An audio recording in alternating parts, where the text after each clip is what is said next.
Hello, this is Dr. Lorenz, Longevity Health Institute. End of the day, I want to share with you my black book. I had a great visit today with a new patient and just sharing with you my end of the day green tea. But listen, this was a great visit because he asked great questions. It made me go into my black book. This is my notes I take for years. I got a bunch of notes in here about things that are researching or I want to research or findings that I've discovered or patterns and some philosophical things that I believe in, and things evolve. We all evolve, I evolve, everything evolves. So I put it in here. We're gonna get back to this in a second. But the interesting thing is this gentleman asked wonderful questions. He was a new patient. He had worked in tool and die, and he had worked in a company with a lot of machining, developed an enriched, beautiful industry, and made a good living, developed wealth and prosperity, fed a family, raised kids. I think he has 2 grandkids now. And he was fortunate enough to be able to retire at 56, I believe, and sell his company, etc. And he said, but he really never paid attention much to his health other than the checkups, etc. And he found me through a new patient that because I do concierge medicine and he didn't know what that meant, but he wanted to do a deeper dive into stuff and really get to know himself and really start to work on his health, because fortunately for him, he felt like at 56, it isn't over. It's not the end, of our timeline typically, okay? At least statistically, or at least in his mind, okay? And so he's worked on diet, he started moving his body, he's not just stressed and working and hustling, he actually is doing something about his health. And then essentially that led him to me. And I want to answer some things that I get questioned about, because this, really I've never had somebody ask me this, but they said, I don't know if I'm a fit here, and I don't really understand concierge medicine. And he said, I know you're focusing just on that. And I said, well, it's a big part of my practice, and it's what I invest most of my passion and time with, because I can really impact you. And as we brought in a doctor just recently, Dr. Ryan Abood, amazing guy, and I'm sure you'll meet him, it's because, he came from a concierge practice where you have more time with patients and focus on patients. But I want to answer some things. Now, there was something he said to me that was really key. And he said, because I know part of my health and part of my issues I've developed, which is weight gain, a little bit of hypertension, his cholesterol's gone up, no major health events at all, a little bit of digestive trouble. But he said something to me, and it made me go back to what you've heard me say in other videos, is about your lifestyle determines your death style. And if you don't start leveraging your wealth or health, let me rephrase that, your wealth or your prosperity. That wealth doesn't mean always money. It means your fortune, your fortunateness, to be here, to be speaking, to be thinking, to have freedom in America, to have a family, to be loved and to give love, and to spread love and knowledge and passions and interests and community and good things, okay? But how you live determines how you end. And a lot of us, very common, and this guy said it, not so articulately in this way, but is that if he leveraged his health for his wealth. He worked his butt off. He said he slept about 4 or 5 hours a night. He worked endless hours. He built this company and he did wonderful things with it. And it's let him retire at 56. I think he's got a few side projects, but he's been fortunate enough to do that. But the big thing here is that now he has to start leveraging his wealth, his prosperity, what he's worked for his health. And thank goodness he hasn't had a lot of wear and tear on him, and his tread is still good. But when he said that, I want to share with you something that is in my book, and my little black book here, that I take notes on and kind of do research on in that. But I want to share this with you. And this is the difference in 1980 to 2013 studies. And I'm going to give you the numbers, but it is on deaths are more attributable to modifiers of lifestyle and behavior, okay, that contribute to 70% of our death rate, okay, 70%.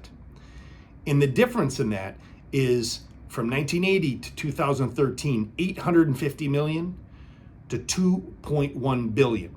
And that 70%, those actually modifiable lifestyle risk factors, meaning how we live and what we do, okay, and incorporate in our daily life, okay, which I believe a lot of that comes from how you think and what your, purpose and etc. is for, but is smoking, inactivity, diet, weight, alcohol, and blood sugar, okay?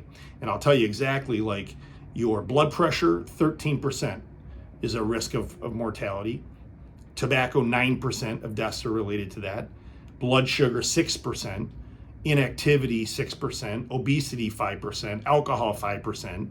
But 70% of our total modifiers of lifestyle account for their lifestyle things. Meaning, 70% of things that hit us with aging, okay, and hit us in life, okay, and how we, fall apart and how we get dysfunctional and how we age, okay, and I'm gonna get a little more detailed in a second, but is in our hands.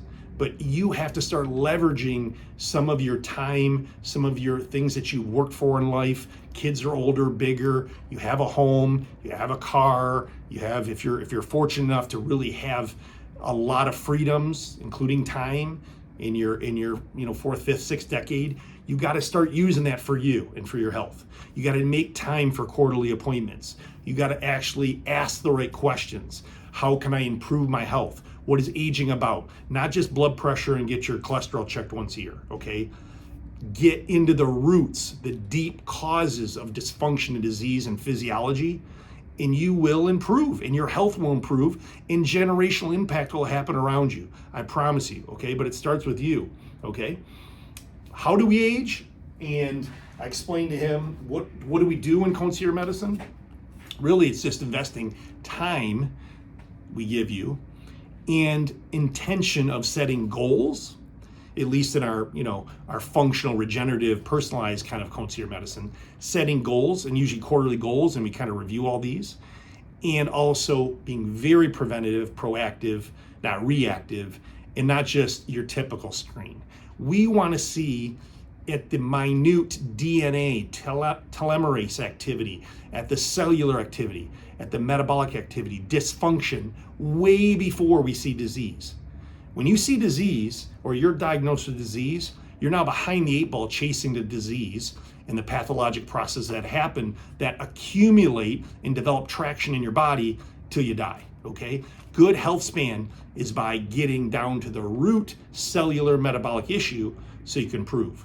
Now, the next thing I want to share with you in my book, in my notes, okay? Got a good memory, but I got to write some things down, is there is a unified theory of aging. And you got to hit all 6 of these to really, really, really be ahead of the game. And even when we don't discuss that in the practice day to day with you, it's on my mind, and it's what we work on here on a daily, weekly, monthly, quarterly, yearly basis, okay? Because unified theory of aging is really 6 things.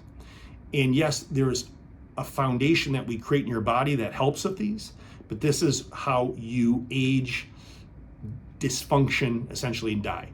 Your telomerase activity, which is basically your DNA and how it gets damaged and how quickly. Your mitochondrial biogenesis and function, and how with aging that declines and how you need help with your mitochondria. How you mobilize and utilize your stem cells, because they decline and go down with age, and how quality your stem cells are.